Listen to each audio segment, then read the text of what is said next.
Paul McCartney siempre ha sido de aquellos que no se cierran en sí mismos y decide colaborar con muchos artistas, generalmente los que lucen buenos o profesionales. Tal vez puede llegar a ser el caso de que son personas que apenas comienzan, pero el punto se entiende. Las canciones Say, Say, Say y The Girl Is Mine tienen los créditos a Michael Jackson y Paul McCartney, un choque de dos verdaderos genios, muy distintos en su género o en la música que hacen.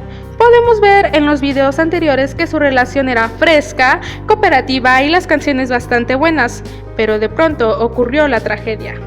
Michael Jackson compró los derechos de autor de casi todas las canciones de Lennon-McCartney.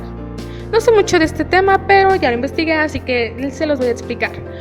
Paul McCartney, acompañado de un par de abogados, se presentó ante el todopoderoso Sir Live Great. Es el propio Paul quien le pidió por favor, casi rogando y llorando, que le vendiera el catálogo de Northern Songs, es decir, la editorial cuyo contenido, entre otros derechos, contenía las 251 canciones famosas de los Beatles, sin incluir las de Ringo y George.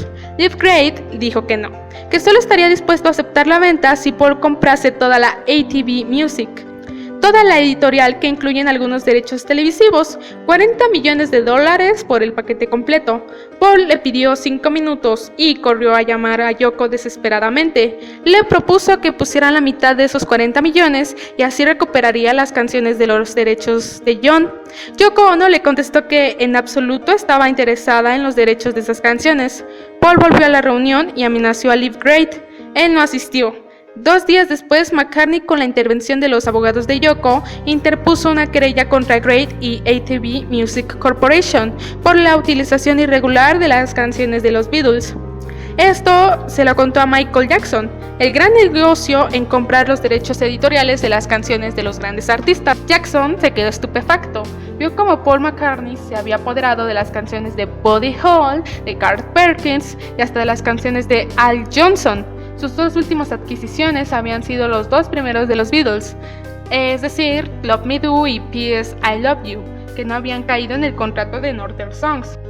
Paul también le pidió su ayuda para recobrar las grandes canciones que amaba y cometió el gran error de confesarle que buscaba ayuda para hacerse con el catálogo de las canciones de los Beatles, detallando lo que sucedió anteriormente. Pero sin haberlo pedido, Michael Jackson hizo caso a su consejo, comprando por $1 millón todo el catálogo de Sly and the Family Stone, adueñándose de la editorial de los Soul Survivors y otras canciones del gran Leon. Pero su objetivo era claro: comprar a los Beatles.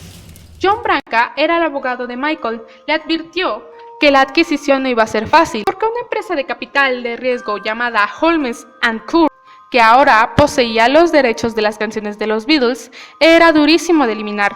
Live Great por fin había vendido Northern Songs, ATV Music y todo lo demás a esa compañía de bucaneros. Michael ya había dado inicio a la gran traición a Paul McCartney. Su abogado definió la operación de compra del catálogo de los Beatles como un gesto de Michael que le hacía a su amigo Paul, ya que este no tenía tanto dinero para adquirirlas, pero solamente fue una mentira que le dijo a la prensa. Se gastaron más de $1 millón para certificar lo que Michael compraba era realmente de las canciones de los Beatles, junto a las canciones de Moody Blues, de Kings, Petula Clark y hasta de Donovan, quien había intervenido en la letra de Yellow Submarine. Finalmente, el 20 de noviembre de 1984, Michael Jackson ofrecía la enorme cantidad de $46 millones.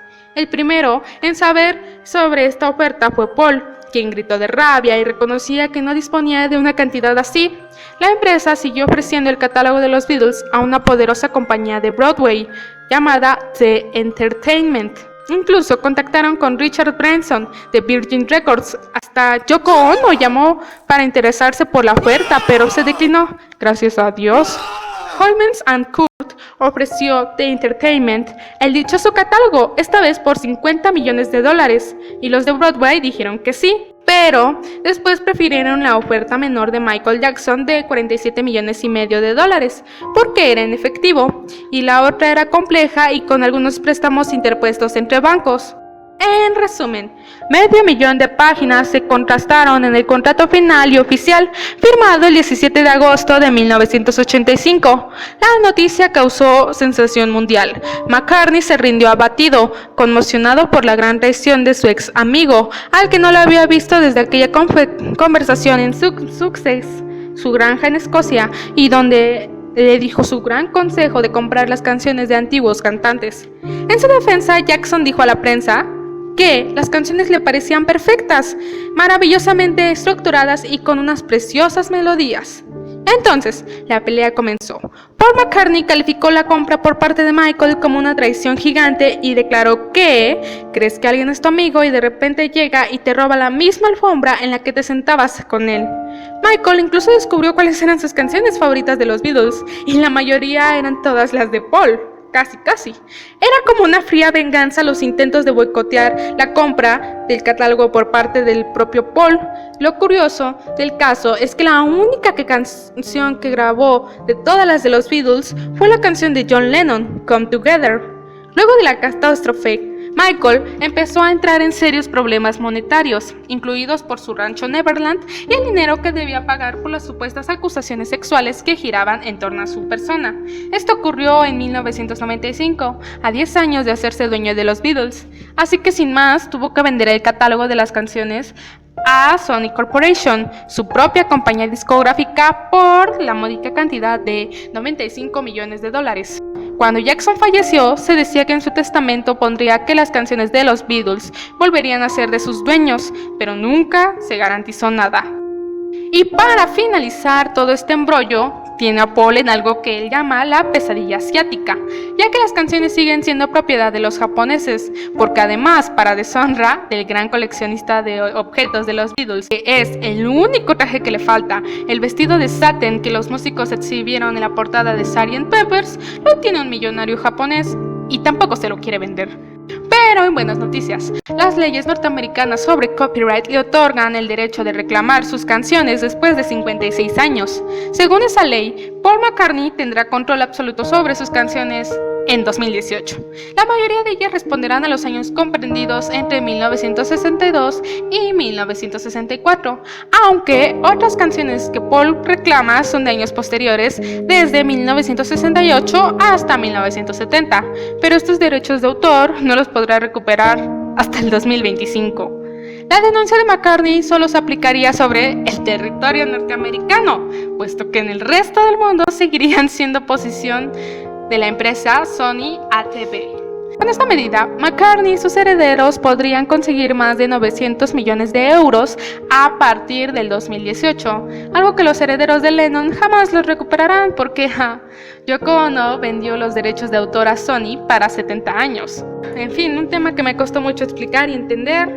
Como les decía, no fui capaz de procesarlo al principio, pero ahora sí, ven, en mis videos aprendemos ustedes y nosotros.